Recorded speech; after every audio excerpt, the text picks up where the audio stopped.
about time.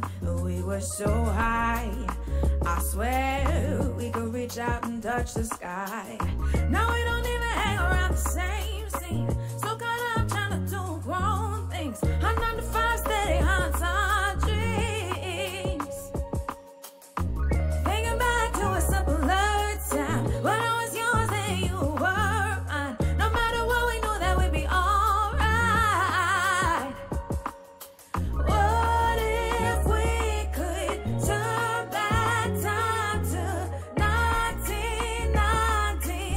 Now would we find it?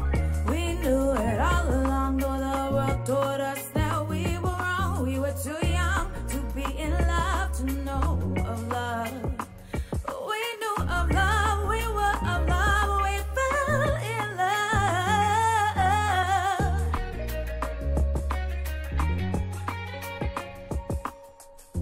Day in and day out, I think I've forgotten what life's about as I struggle. I never believed how much I struggle. We're trying to be happy, wonder if you're happy. If you ever think back on that happy-headed girl, I'll hear you as often as I think of you. So many things I've left unsaid. The words twist and turn inside my head. Such a memories left in neglect. Thinking back to a simpler time when I was yours and you were mine. No matter what, we knew that we'd be alright. What if we could turn back time to 1990? Now would we find it? We knew it all along, though the world told us that we were wrong. We were too young to be in love, to know of love. We knew of love, we were of love, we found. Good evening, everybody. Welcome to another State of the Steem Forum, number 5 we're on. That was just a little introductory tune from Divine and Elaine Faye. I love that one. It's called Dream Weaving, so thank you for that, Divine. We are here for State of the Steem Forum number 5. This is going to be a special extended edition because Ned and I think Elizabeth are coming on for the first hour. We've got Ned waiting in the waiting room, and I think Elizabeth is coming along shortly, all being well. A lot has happened since last week. A week in Steam is a very fast-moving time, particularly last week. We've had the new Steam Alliance form, and Ned has changed roles, and Elizabeth has changed roles as well, so they're going to come on and tell us about that. Then that will be about an hour, and we're going to have a question time there as well. Then we'll be into the main forum, which is this week's studying. We may be studying, or we may be covering marketing, PR, and onboarding, or PR, marketing, onboarding, whichever route you'd like to take. The post, I'll just pop the post here, and then you'll be able to see the guests we've got lined up. I see a number already in the audience. So we're going to be talking through ideas, activities and initiatives already taking place. So there's a lot going on at the moment, as people have probably spotted. So yeah, quite an action-packed show. We will have the first hour with Ned and Elizabeth, and then we'll go into the forum, and if we need to, we'll carry on into the extra hour, which most weeks we actually have, but we'll keep that as an open option. So thank you very much, everyone, for coming along. I've got with me here Phil, Team Humble, and there we go. Good evening, Phil. Good evening, sir. How are you doing? I'm okay. How's the last week been with you? Yeah, pretty good. I've been really busy, actually. I've been making little courses and stuff and just building things out. Made a little MVP of an idea yesterday. So yeah, very good. I saw your review of was it Review Hunt or Idea? Review Hunt, isn't it? I got confused. There's lots of different hunts going on at the moment, so it's hard to keep up with them. But that yeah, they're launching a thing called Review Hunt February, March. The guys who did Steam Hunt. So yeah, look. Yep, there's a lot going on. So, yep, we've got Ned and coming on shortly. I think Elizabeth is going to join him at some point shortly, hopefully. And then we're going to be catching up with Ned on big developments in the week, certainly things to talk about. And then we'll be going into the forum. So, at the beginning of the forum, we're going to have a little update from Traveller 7761 on some sort of surveys, polls that we mentioned last week briefly, but we're going to cover that a bit more, so we'll have that at the beginning. And I think I saw there was prizes to be won on that. And we've also got Surfer Marley coming on with the video advert prize with ginormous wealth attached, which she will be telling us about as well. Enough to retire on, I think, almost, Marley, from what I saw. So, without further ado, any other housekeeping bits we need to mention, Phil, that I've forgotten? No, I can think of. Nope, cool. Ned's going to tell us about what's been going on and latest developments, and I think, depending when Elizabeth comes, we're going to aim for about 15-20 minutes of questions at the end, the same as last week. We'll be looking out for questions from the audience as well, so if you want to ask a question, if you tag myself and Phil, Team Humble, we do our best to pick them up. Elizabeth is here now. Let me. There we go. I see Elizabeth. I should bring down Elizabeth. Thank you for that, Bluefin. Let's bring first of all to waiting room. There we go, and then bring both Ned and Phil on in a moment. Oh, Ned's gone now. Hold on. It's like a game trying to catch both at the same time. There we go. Right, got them in waiting room, I think. There we go. Cool. Yeah, so I should bring both Ned and Elizabeth on now, if we haven't got any other... hi there, Leo Trap. Any other housekeeping? We've got recordings going, so we should be good for recordings. We've got streaming. We've got everything running well. Hopefully all the sound levels are good. I've got my coffee and I've got my cafe to keep me going. And if I get really hungry, I might just dive into a little packet of cheddar cheese crispies from M&S. I got a little bit upmarket this week rather than the usual cheddars from the supermarket. But I will refrain from those. I may have a musical break. I'm not sure I can quite manage 4 hours non-stop, but we will see how it goes. So I'm going to bring Ned and Elizabeth on now. Here's Ned. Here is Elizabeth. Good evening, Ned. Good evening, Elizabeth. I think you're muted at your end, Elizabeth. Elizabeth and I are actually in the same conference room, although she's stepped out for a quick second. She'll be right back. Oh, right, okay. Right. So, same mic. Yep, okay, that's no problem. Thank you for coming along, Ned. As I mentioned just now in the waiting room, a lot has happened in the past week. It's been a fairly eventful week, I think. So, welcome back to the forum, to the show, and I don't know if you'd like to kick off and just give us a quick summary on what's happened. I mean, maybe in two parts. Maybe we start with just because chronologically that's how it came up, the announcement on Sunday, wasn't it? I think, of the formation of the Steem Alliance, Steem Foundation. I'm not sure where the names are going, but that I believe has a sort of backstory, because you'd been looking at that sort of idea, a sort of research institute or something of that type, for about a year, and this seemed a very opportune time to sort of bring that into fruition, I think. So maybe if you'd like to start with telling us a bit about how that's evolved. Sure, I'd be happy to do that. Quite a bit has happened this week. Enough to use one hand to count, from announcing a new managing director for Steemit. We're very excited about Elizabeth Powell joining us to run Steemit Incorporated and help us execute on our mission, vision, and values.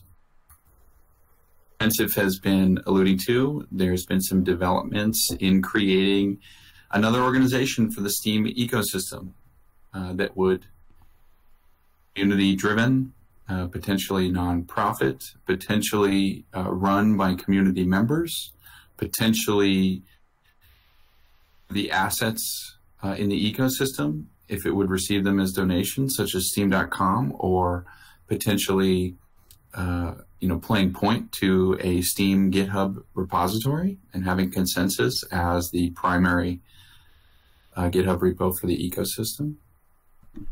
In development through some interesting proposals that were spawned by greater discussion of that foundation, which we were calling Alliance, by the way, the Steem Alliance. One in particular that came forward was one by the organization Block Trades. Mm-hmm. That's the worker proposal one. Yes, we can add a link to the proposal that was made, but I think that that's another interesting thing we could talk about today. Yep. Basically, it's a proposal of a Steem Treasury distributor, or STD. Just kidding. Sometimes acronyms don't work as well as you hope they would, but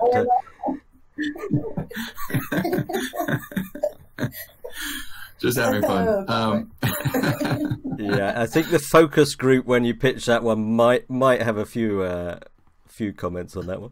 The comments are saying, "Please, God, no." So, so the way it was actually proposed was described as a worker proposal system. There are some blockchain-based systems that distribute a treasury, whether they be to look to as examples, whether they be Dash or in BitShares. I think the one that Block Trades has proposed has modifications that really has gleaned learnings from both of those projects, and I believe it could be all the more successful in the Steem ecosystem given the accessibility that we provide through so many social media interfaces to the chain, to the currency.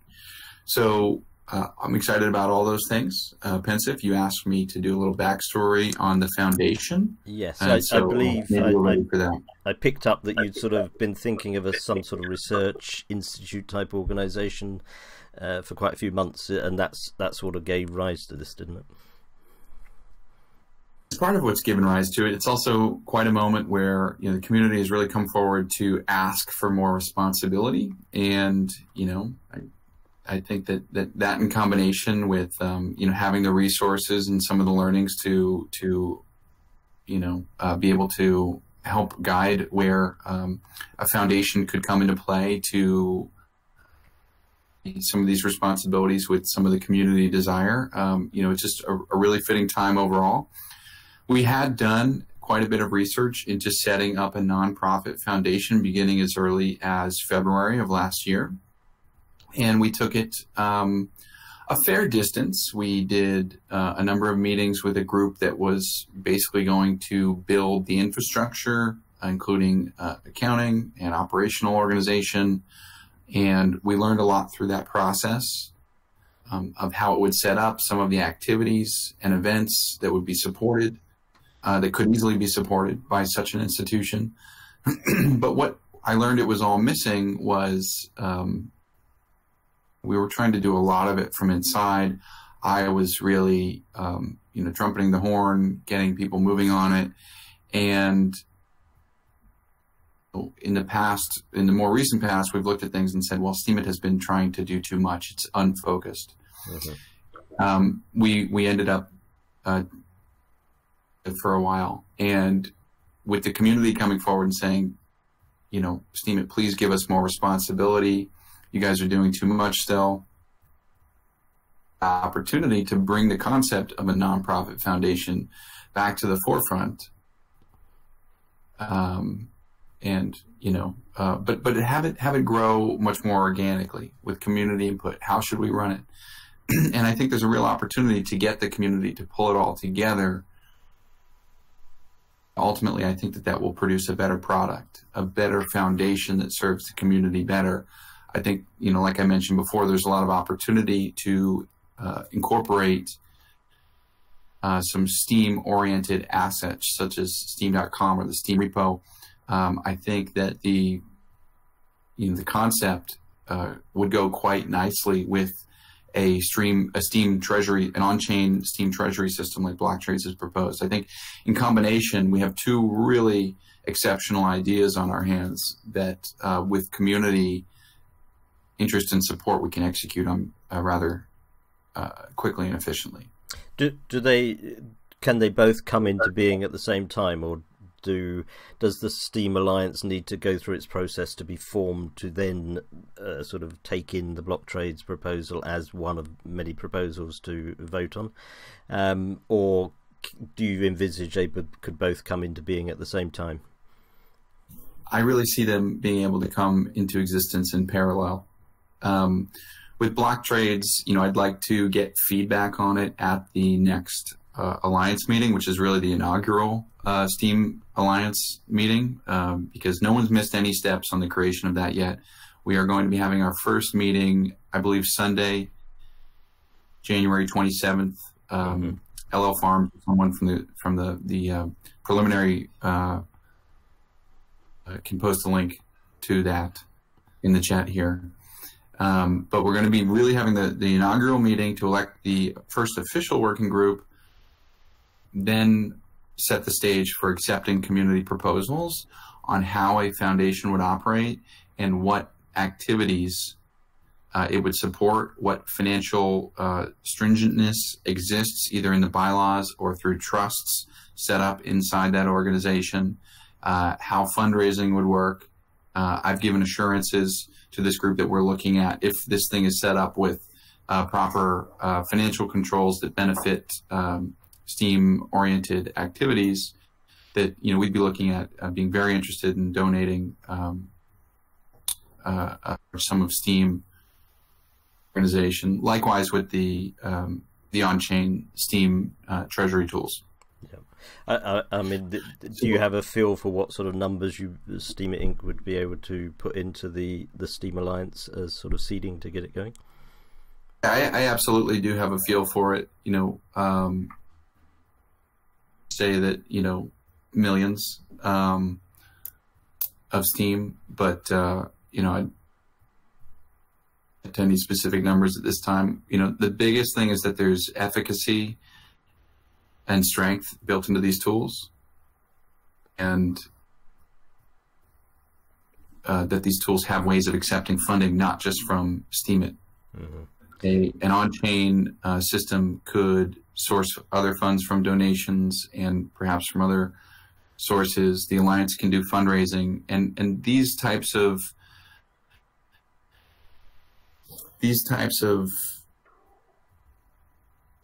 to have sustainability in these organizations. I don't want them to be dependent on one benefactor. Yeah. So part of the role of the Alliance will be outward-looking fundraising, in effect, and attracting investment into it.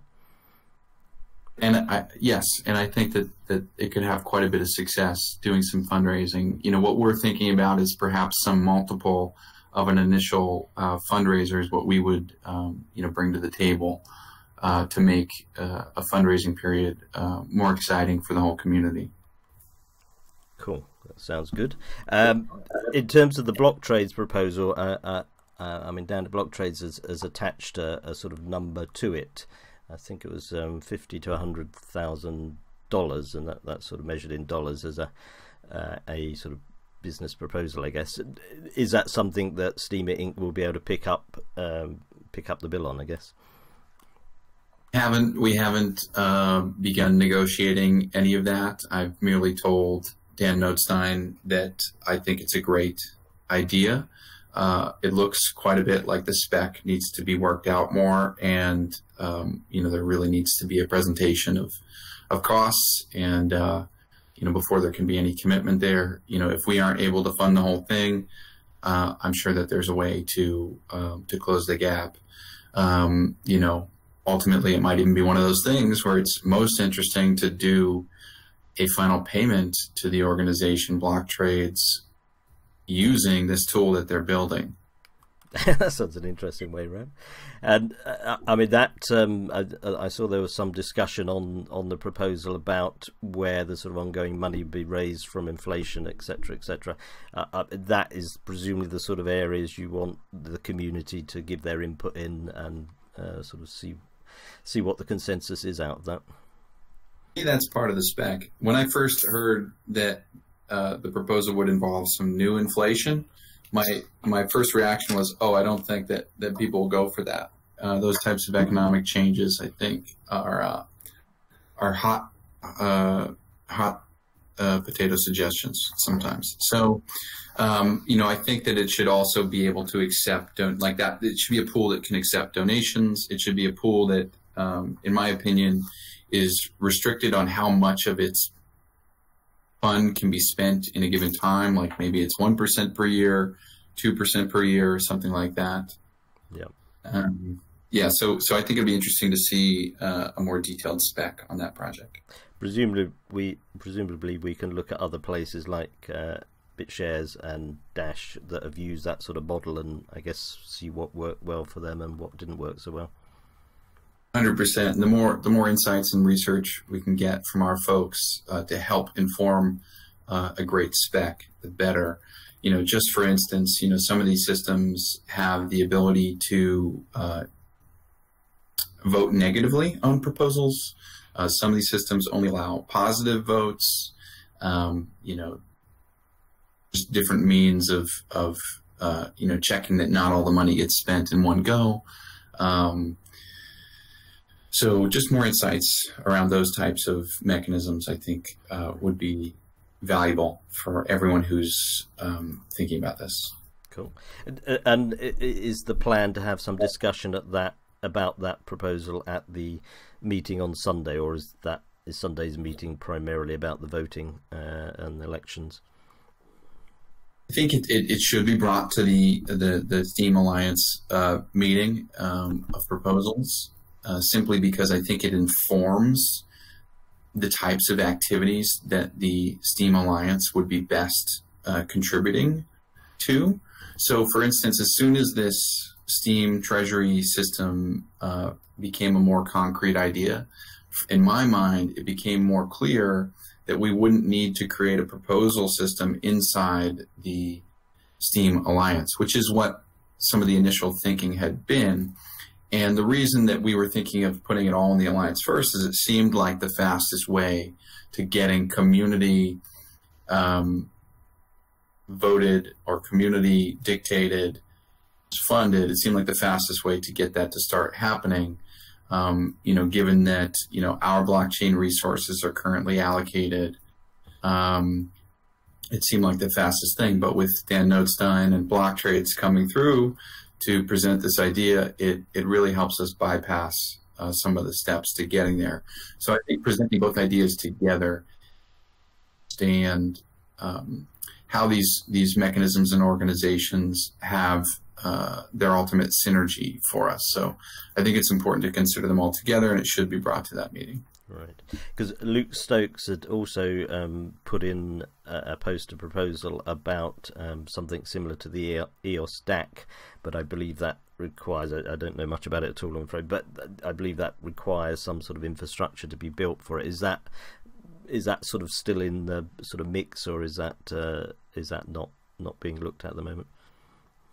I haven't looked into it, but someone told me that it doesn't really fit our model, so right. We're not looking at it right now. Right. Good. So, I mean, that sounds like the package of those two elements together would massively advance sort of how Steem can go forward, by the sounds of it.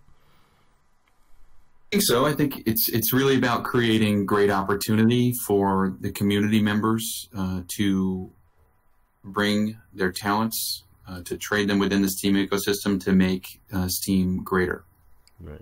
So we create a lot of opportunity through these tools, whether people are getting involved in the Alliance itself and contributing to different activities, whether they be events or marketing or managing a GitHub or improving Steem.com through the Alliance, or if they're simply making proposals to the chain and then are getting the community to back them, they can contribute to Steem development that way, because they'll be paid to do so potentially. But really, all sorts of opportunities, all sorts of creative opportunities are opened up by these mechanisms. Cool. Good. I mean, it does sound a very, very interesting mix of the two together. I'm not something I don't have any expertise in at all, but I have seen commentary about that they may help in terms of Steem not being seen as a security because it helps with the decentralization. Is that a valid sort of part of the story? I really don't think that that's valid at all. I mean, I don't know if anyone here is familiar with the Howey test, but that's really what you need to go by in these cases. I mean, I think it's a whole rabbit hole of a conversation that's best had with legal counsel involved, because they can speak more clearly to the laws. Right. I'm happy to leave it there. I know no more than that. I just think commentary about it. So, but no, that all sounds pretty exciting stuff coming up. The other part of what's happened in the week is the changing of roles of your becoming executive chairman and Elizabeth moving into the role of managing director. Just to preface that, are you still chief executive officer as well, or is there not a chief executive officer now? I was a bit unclear how that was allocated.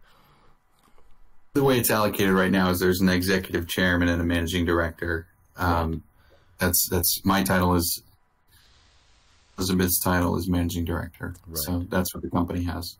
And so how now will things sort of be divided up? I presume very generally Elizabeth is looking after the more, dare I say, sort of day-to-day running of the business, and you're looking at the bigger picture type things. Is that a broad generalization? But it's a generalization that's generally right. The executive chairman is there just to be looking off into the future and where the ship is going, and the managing director is there, steering the ship and making sure that everything is being executed on. Yeah, and in terms of day-to-day sort of work for you, when you get up in the morning, is your day changing a lot? I mean, do you still go into the office, sit down at a desk and sort of work on whatever you're working on, or is it more going out and meeting people, conferences, that sort of thing? I mean, will it change a lot for you on a day-to-day basis? Certainly change, the way that I'm doing meetings internally. But, just looking at right now, it's created a great opportunity for a bifurcation where I can go off and focus on making sure that the Steem Alliance comes together nicely, do spec review and support of block trades is brought forward. And we can really work on sort of decentralization of Steem blockchain development. So, if I can get that into places that the community can support best, that's a nice thing that I can do that I wasn't able to do handling all the day-to-day stuff. So really right now, there's a lot of collaboration going on, and I think it's better for everybody. Good. That sounds good. In terms of a sort of public face of, who speaks at conferences and the like, will that be you primarily, or will that be Elizabeth, or will it just depend on the event and the occasion? Elizabeth's going to be taking on a lot of these roles. I think you guys are going to be seeing more and more of her in the future here over the next coming weeks and months, and I'm very excited about what she's going to be doing for us, and I think that there's a lot of great milestones to hit in front of us. Grand. Good. I mean, that sounds like a good point to bring Elizabeth in on the conversation, if you're okay with that, Elizabeth. I am perfectly okay with that. Right. Thank you, Dan. We'll move over to Elizabeth now, if that's all right. Welcome, Elizabeth. I haven't spoken to you directly before, so welcome, and thank you for coming on the forum. Do you want to start just by telling everyone a little bit about yourself, and then about the role that you're moving into, as not everyone will know that much about you so far? Sure. How far do you want me to go back? Sure. So I am, as you'll be able to tell from my accent, born and raised in Texas. Marketing, advertising backgrounds primarily for the 20 or so years that I've been working professionally, and then in the crypto category, and right time, right place, ran into the folks at Steemit, and there happened to be an opportunity for a communications head of that department. So I started here back in May of 2018. We built up a very robust team very quickly. We were working on just some brand efforts, strategy, research. We built a social media program, and in lots of different directions, like Ned said. And then during the holiday season, we needed to refocus. And so I took the leadership role at that point, helping Ned course correct, take care of just daily business issues that needed to be resolved. And then, he presented us and the board with a new roadmap, the mission, vision, and values that he walked you through last week. And so, that gets you up to today. My goal and main role is just to execute on the mission, vision, and values, to communicate more with you all, as I think this is my third show for the week. And right. I did a blog post. I know everyone was like, oh, great, head of communications, and she didn't have any blog posts, but that wasn't what I was hired to do. I was hired to run the marketing team. So they'll be wanting you to get on ActiFit next, Elizabeth. That's what's coming. I know. Measure your steps around the office every day. Exactly. But it's really been a fun journey. I've learned so much. I've had the opportunity to meet a lot of you all, whether that was Token Fest or Steam Fest. I look forward to engaging more and getting to know you all. So, cool. I have a really bad puppy. That's my profile picture on Steemit. I was going to ask, what is your dog's name? Her name is Winona, and she's really bad. I just got a picture today from someone at my house. She chewed up my seeing eyeglasses, so now I'm blind as a bat thanks to her. Oh dear. This is Winona, as in Winona Ryder, is it? Or that Winona? I don't really know. The kids named her, and I don't really like it. So I have other names for her, but I'll keep that to myself. Right. Yes, I believe I think there's a Steemit Dogs of the Week or something challenge every Monday, yeah. So you can enter that as well. I'll probably win, so count me in. Yes, yeah, I can't remember I think it's Steemit Dogs or Dogs of Steemit. If anyone has the link, I'm sure Elizabeth could enter Winona the dog in it. So there we go. And just hopping back slightly, when you first came across Steem, did you know anything about Steem did you sort of bump into Andrew or someone at a conference, or how did you first encounter Steem? Okay, do you want the real story? Yes, definitely. So honestly, and this is hilarious, I'd said right time at the right place. I had been, again, was very interested in cryptocurrency and had been doing a lot of research. Honestly, I did not know that Steemit was here, because at the time it was, pretty kept things on the down low. And so into these two women wearing Steemit shirts, and they were lugging this giant box into an elevator. So I helped them with the box. And at the time we were having these weird bombings happening in Austin. It was very strange, but so you're very leery of suspicious packages. And this one had tags all over it and was beat up. And I said, what's in the box? And they said, we don't know. I'm like, well, how do you not know what's in the box? Like, it's for our CEO. So I said, oh, Steemit, what is that? And they told me about it. And I was honestly just kidding. Said, any chance you're hiring communications? And they both looked at each other and were like, yes. Yeah. I started after many intensive interviews. That's the story. Yes, I guess it could have gone either way. You could have called the authorities with a suspicious package, or you could have asked about a job. I guess you chose the right one there at that point. I did. So the rest is history. So look at me now. It's my friends and family think it's just very interesting, slightly bizarre, but it's been really great. And I'm fortunate to work alongside Ned.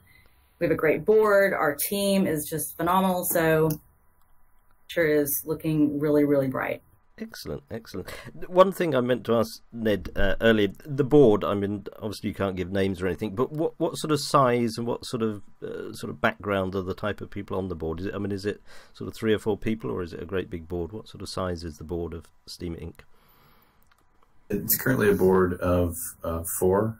It's myself, a man, Gregory Wexler, an accomplished entrepreneur, another, Chris Padavano. He's also brings a lot of legal expertise to the company, and Piyush Bhardwaj, who is also an accomplished entrepreneur. Right. And has it been the same board since the beginning, or has it changed along the way? It is over time, but this group, I've in these capacities or similar capacities for a couple of years now. Right. And I mean, is it a board that you sort of look to expand as business grows, so to speak, or is that the sort of size that you'll stick with? It's not really defined that it has to grow. Certainly don't want it to shrink. I think when you meet a great person who can contribute to the board, you try to bring them on. Yeah, good. No, it's useful to know, because we hear about the board, but I had no sort of feel for sort of what size it was. And there'd been a picture going around with you might have seen it, a sort of meme type picture of the great big boardroom table with about 20 places in it. And I was curious to know if that was the real boardroom or not, but I guess not. No. Right. Thank you for that. Thanks for that, Dan. Sorry, not Dan. Ned. Thanks for that, Ned. Just hopping back, Elizabeth. One question I was going to ask: Do you speak Spanish at all? Poquito. That's a little. Yes, yeah. No, because I just wondered. I was going to ask you about, because I mean you've done a great job in the first week of already getting around to 3 Discords, and I think it was Ned or it was yourself I heard say that this sort of method of talking on established Discord channels is a good way to go, because they are there and they've got an audience, etc. And obviously a big part of the Steem community is in Latin America, particularly Venezuela, obviously. So I wondered whether you were sort of looking to have interactions with the Latin America community, if you spoke Spanish or not.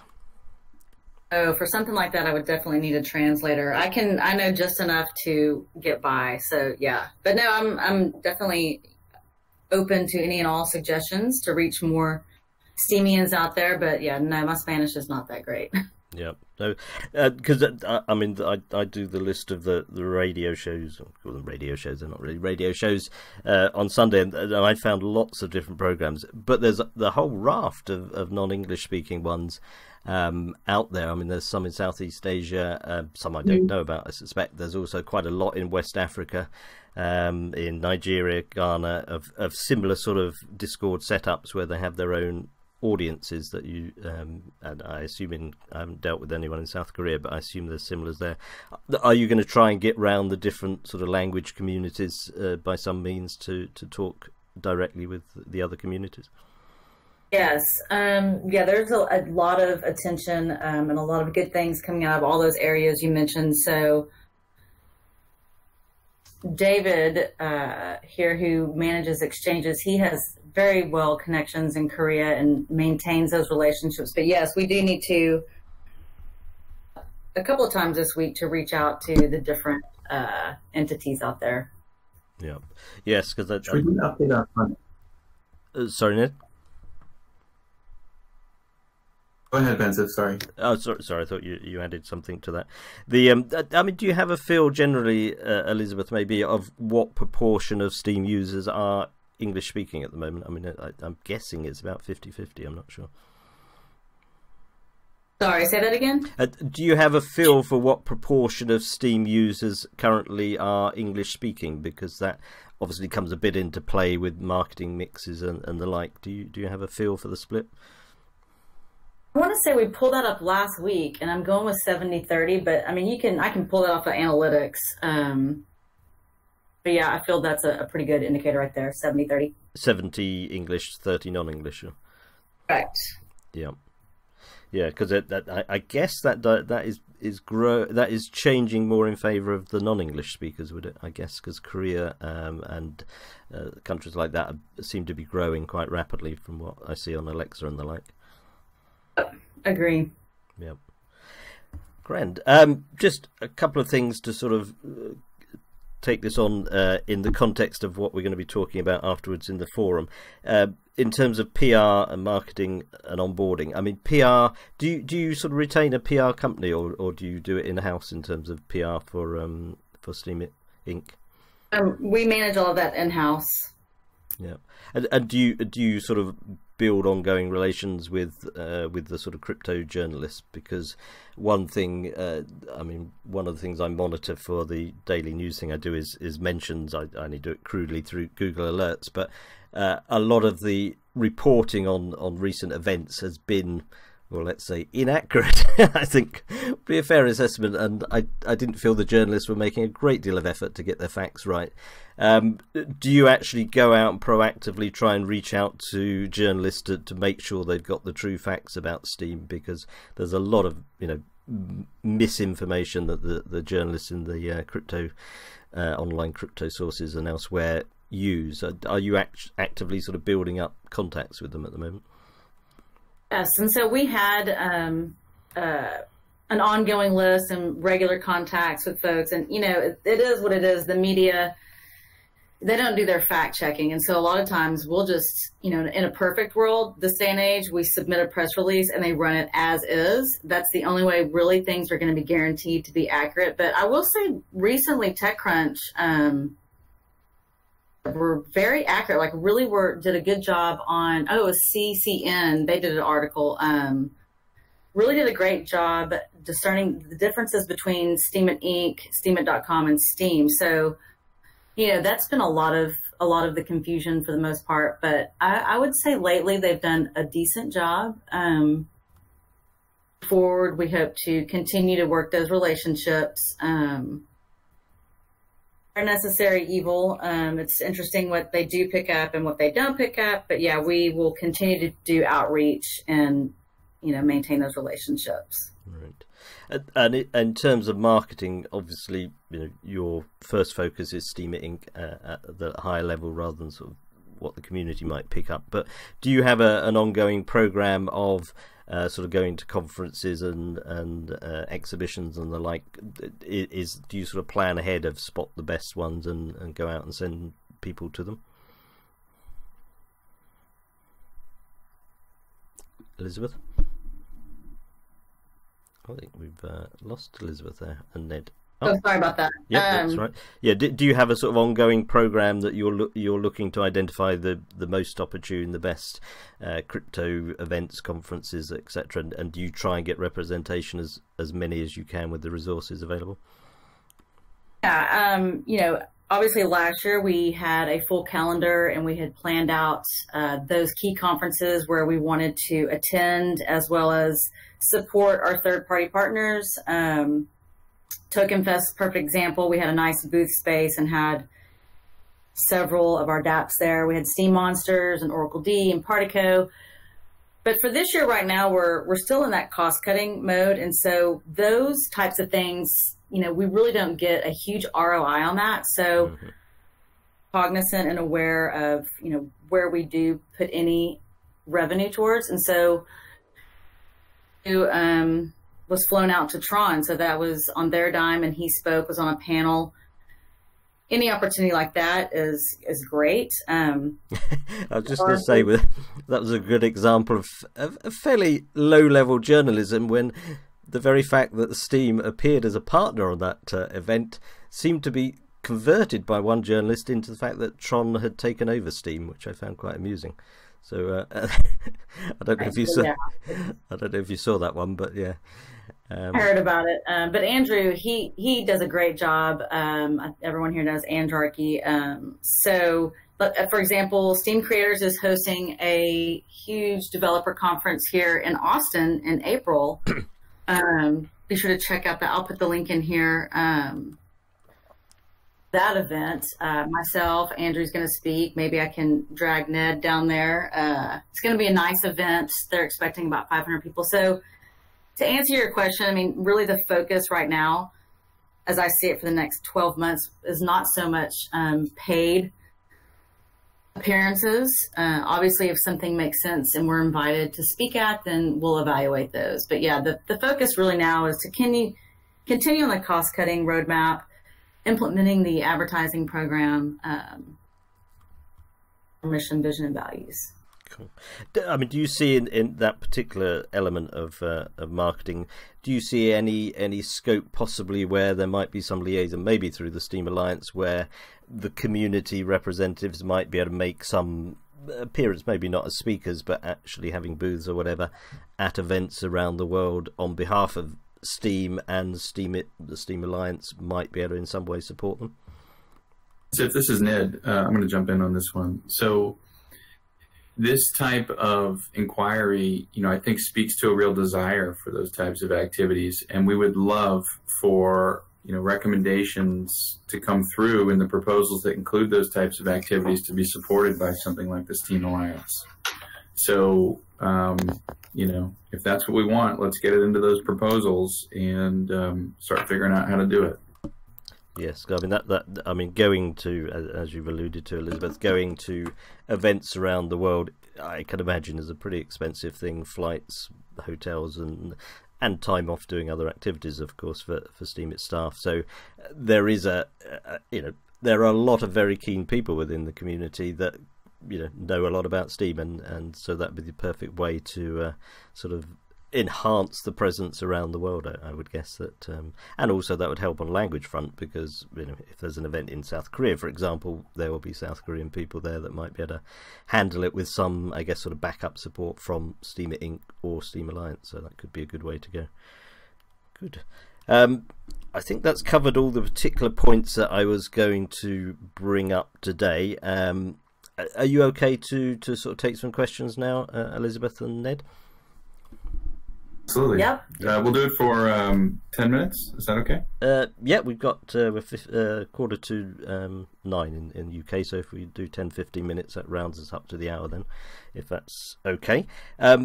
Phil, have you, first of all, if you've got any questions for Ned or Elizabeth, and also then if you've been picking up any particular ones coming out of the audience?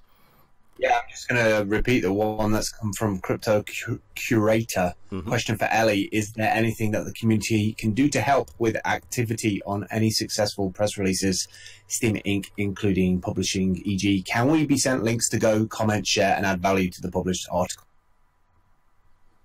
Possibly. I mean, I have a long background in public relations, and what I've found is, more cooks in the kitchen, the longer it takes to get something out. So a lot of times press releases are very time sensitive. So it's definitely something I'll consider, as bandwidth obviously is tight around here. So I appreciate the offer, and we'll put it on my list.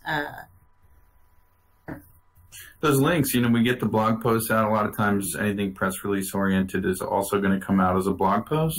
And, we get those into the updates log. If you guys check the right-hand panel on steemit.com, we get everything there. We push it to our journalism connections. And, if you've noticed, when we have a piece of big news come out, it does get picked up. Our last 2 blog posts have been picked up by TechCrunch.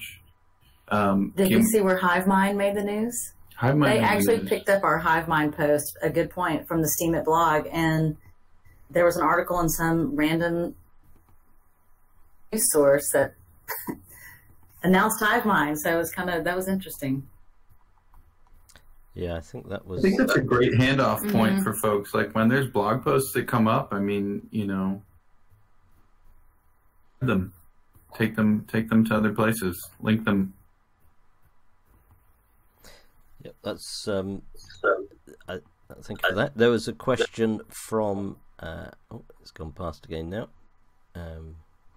I can say if you want. Yeah, go for it. Flick past me. Surfer Marley, is there a new head of advocacy being hired now that Elizabeth moves into the position of? No, there is not. I will still manage a lot of those, along with Andraki assisting me and a few others. But no, it's again I think we're being more involved with the community is. To possibly have just some help from you guys. So we're ideas and suggestions. The steem.com website, a lot of people gave us some great comments and suggestions to implement changes. And so we're listening. We see all of that. So, but to answer your question, no, we're not going to hire anyone right now.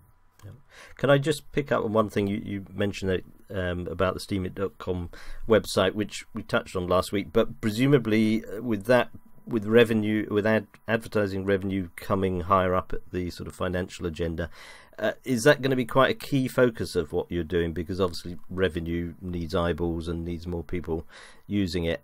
Previously, obviously, there had been a bit of a focus of sending people towards other interfaces, Busy or Partico or SteamPeak or whatever.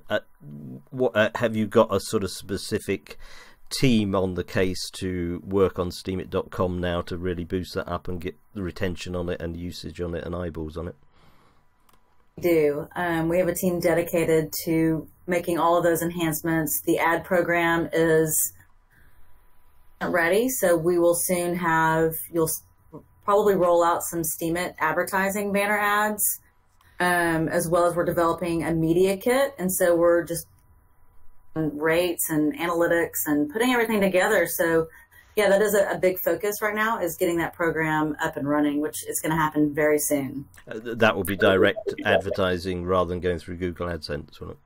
Yes, correct. Yeah, that would be much more profitable, I would guess. So absolutely, yeah. We don't want to fund Google anymore. I'm sure they've got enough. So, any other question you've picked up there, Phil? Apart from, you know, things like what is love and stuff like that. I see Matt. The one question I've got is about the ads. I know we're running ads now, and I know it's very expensive for the images, for the hosting for the images on AWS, on Amazon. Will Steemit be doing anything in terms of lowering the costs of the hosting, moving it somewhere else? Yeah, so that's part of what we're working on right now from the RocksDB. HiveMind also was a cost reduction. So yes, we are continuing to reduce the AWS bills. Good. That's good. There was just a question here that Matt Starkers has asked. He says, can I ask if the name of Steam Alliance will stay, or whether another name will be chosen as this goes forward because of the potential overlap clash with the Steam Business Alliance that's launching shortly? It's really up to the community who's organizing, you know, pretty much all the efforts right now. There's been a team of 11 preliminary working group members, you know, just working so hard over the last several days to bring this to the next steps.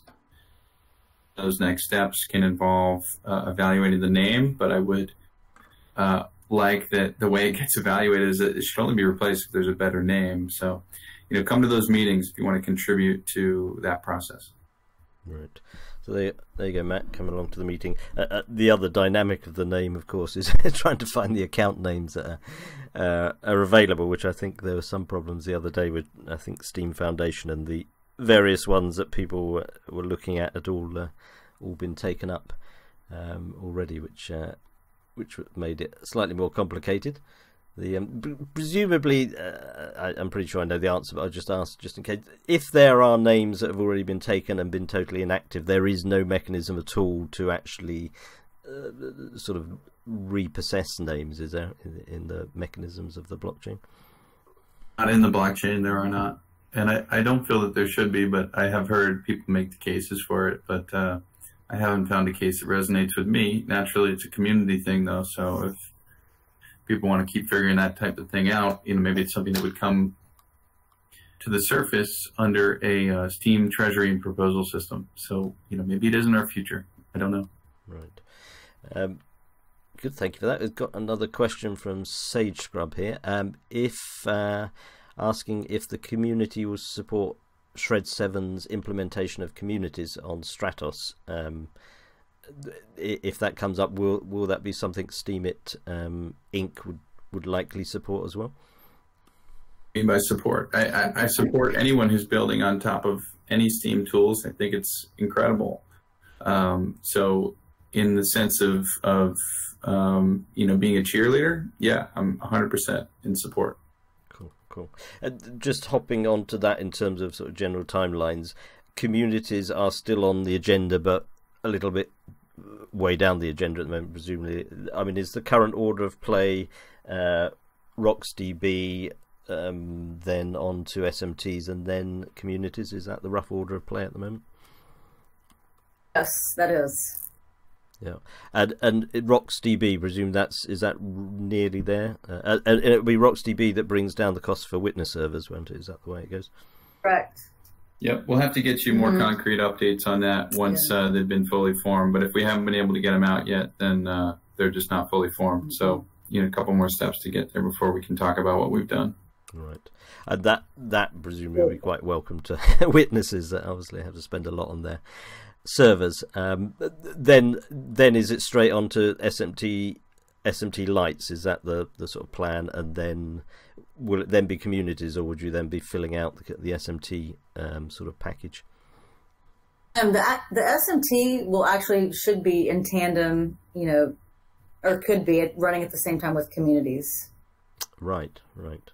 So and do you feel they're on this year's agenda, 2019, or beyond that? Is currently on the agenda for 2019. Yeah, that's good. And yep, that's good. Phil, any more questions coming in from the audience? Yeah, just one more from Mork Rock. Any plans or strategy on taking a more traditional advertising approach, say via YouTube ads, and maybe the community could facilitate production to bring the cost down for media buying? And that was aimed for... and it's Eli, just, again. My bad. That's okay, no worries. I mean, that we have considered that in the past. Again, right now, I'd like to get the ad program up and running and, see how profitable that can be to where we could then maybe look at doing some YouTube ads. But we've talked about this before, and they're very low cost, effective. So, that will definitely be on the consideration. Cool. Good. One other thing I was just going to ask, I don't think there's another question. One of the sort of big issues for Steem is retention, because obviously we can bring as many people as we like in, but unless they're staying on the platform. Do you have any thoughts on improving retention rates on the platform, Elizabeth? Or Ned? I think we do know that there is a big problem with retention, and so putting some focus back on Condenser, back on Steemit.com, all of those enhancements and improvements would be to improve retention and just the overall user experience. Absolutely. Yeah, because that and I mean, in terms of sort of curation initiatives and the like, is that something you would sort of be looking to get involved in at all, or is that really for Steem Alliance to try and develop those? I'll give that to Steem Alliance. Yeah. The more general Steem, like Steem Alliance is still in its, it hasn't been fully conceived yet, but the planning for it, I think there's a great opportunity to take anything that is far more generally Steem and get the Steem Alliance to focus on it. Great accessibility for our talented community members. And by having a bifurcation between Steemit Incorporated, focusing on its business objectives and an orientation around Steemit.com and the like, we can get greater focus there while simultaneously getting greater focus and greater traction for the general Steem projects through something like the Steem Alliance. That's really the goal I've got in my head, and I hope that you guys can appreciate that and bring your talents forward to help us make that a reality. So I hope to see everyone who's thinking about the Steem Alliance election of the first working group to create the Steem Alliance, which will be held on January 27th, I believe at 1 p.m. If you could please, someone from the group post another link to that event. We'd like to have everyone there. And that's in the Steem Alliance Discord. It's not on PAL, that one, so people hop over to that, which I think many people have already joined. Just one very quick question, do you have a sort of time frame you're hoping that the Steem Alliance goes through its various processes and gets up and running and sort of working? I have a gut feeling that it can be done fairly quickly if we can resolve to understand some of the roles and the structures of the organization that will need to be in place to support that. That's everything from financial management through asset management. Just take, for instance, take some what if statements and say, well, what if this foundation controls Steem.com? What if it controls the GitHub repo? How is it interacting with these assets? Okay, let's say it has a budget of, hypothetically 5 million Steem to spend that. Is it planning to do annual fundraisers? Is it planning to do events that could potentially be revenue generating? How does it spend from its budget based on new revenues it's created versus its donations that have been solicited? Is there any difference there? Getting proposals that speak to some of these nuances will definitely accelerate the speed at which we can set this thing up. Operations of tax and the like, based on the research that we began last year, as I mentioned, I believe we're fairly far ahead in our understanding of how we can set this thing up to be able to accept monies fairly quickly. I believe we could create some complexities and headaches for ourselves, trying to figure out the best ways to have community involvement, but perhaps a proposal will come through that helps us establish board seats quite easily through stake-weighted voting, perhaps helps us establish a rotation of board members that is quite acceptable to the community. If we can get all these things covered through the proposal process, I believe we can get this thing up and going fairly quickly. Excellent. Sounds good. I spot one other question I'll ask if that's okay. McFarhat has asked, was there a follow-up on the Twitter thread you had with Justin's son about any discussions, liaisons, etc. with Tron? I was going to call him, but I'm not sure that we were able to connect. Yeah.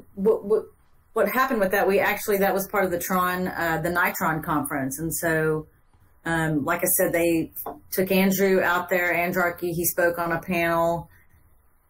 We are talking about doing some advertising with them. So, yeah, we're still talking to those guys. Good. Thank you for that. Any other burning questions you spotted there, Phil, from the audience? I haven't. Not at the moment. No, I think that almost exactly takes us to 1 hour point.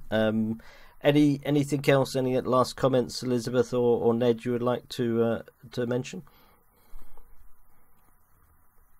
I'm happy to be here with you guys today. I want to, let you all know that I appreciate everyone's time and contributions to the ongoing projects, everything from Steem Alliance to, the details of a Steem Treasury distribution system, to, contributing their ideas for assets like Condenser and future work like RocksDB and SMTs. Elizabeth Powell on board with us, providing leadership to this organization and providing leadership and light to the community around us too. So I want to thank you all for being, such great supporters, and I'm looking forward to coming back soon. Right. Thank you very much indeed for that, Ned. Elizabeth, any final words you'd like to say today? I mean, I mirror exactly what he said. It's just been a super great week.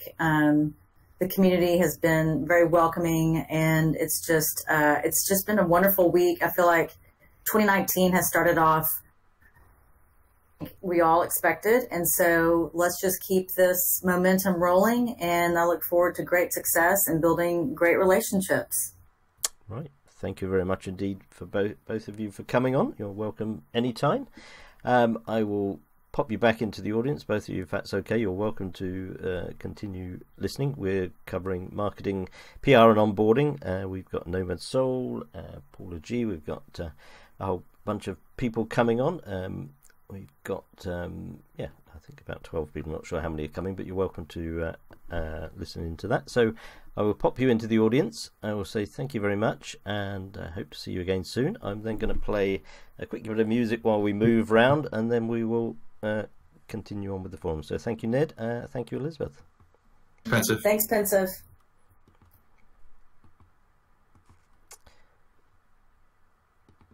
Good. That was grand. Thank you, Ned. Thank you, Elizabeth. We're going to move on to the main part of the forum now. I'm just going to play a little bit of music because I'm going to stop the recording and break it here because I'm not sure a 4-hour recording will work on my computer for processing. So I'm going to just stop the recording and restart it in a moment and play a wee bit of music while we shuffle people around, and then we will start with the forum in a few moments. And we've got many people coming on. So we've got Surfer Marley, we've got Anoma Soul, Clicks Money, of course Kate if she can make it, Crypto Talk, he's in China, I'm not sure if he's here yet, John Golson, McFarhat, Paula G, Rhonda K, we've got Matt Starker, Surfer Marley, Eurosol, and What's Up, I think is the people on the list today. So I'm just going to play a little bit of music to mark the end of one part and the next part, and then we will be back in a moment. So thank you very much. Yes. Oh, same song. I love this song. Dreamweaving from Divine. So here goes. I'll be back in a moment. Talking about things, talking about dreams, talking about you.